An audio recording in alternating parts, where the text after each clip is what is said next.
Okey, saya Bos G. Okey, mengenangkan saya buat video kereta SLK 200 iaitu FYP. Ramai yang kontak saya dan wasabi saya. Okey, kereta ni dalam keadaan sangat-sangat baik sebenarnya. Dia punya mileage pun baru 39,000 sahaja mileage dia. Saya buka terus harga dia 65,000 on the road. Kalau serious buyer berminat boleh masuk booking. Saya bawa kereta ni pergi dekat tuan-tuan dan puan-puan. Okey, semua function kereta tak ada masalah, memang cantik. Tapi nombor ni owner lama dia ambil balik dan nombor baru dia kita dah ada.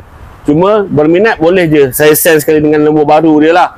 Okey, untuk dia punya bumbung dia memang buka dan tutup tak ada masalah untuk buka dan tutup. Okey, saya try buka. Dia punya bumbung memang tak ada masalah. Memang semua function kereta ni. Sebab owner pun tak pakai sangat kereta ni. Memang okey lah. Tak ada lekat-lekat ke apa ke, semua tak ada masalah. Tengok, memang smooth dia punya buka bumbung dia. Tak ada masalah langsung. Okey, saya cuba tutup pula dia punya bumbung dia. Memang tak ada masalah. Sebab orang takut lah, sebab takut dia punya roof, dia punya bumbung ni lekat-lekat ke apa ke. Tak ada, memang tak ada masalah. Memang tak ada masalah langsung. Saya tunjuk demo terus lah.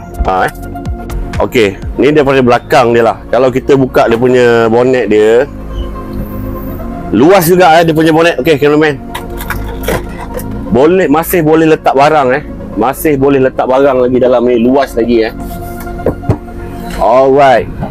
Yang mana serious buyer yang nak cari betul-betul serious buyer SLK 200 ni boleh call saya ataupun WhatsApp saya nombor saya ada dekat bio ataupun dekat skrin masa saya buat live. Assalamualaikum semua. Bye.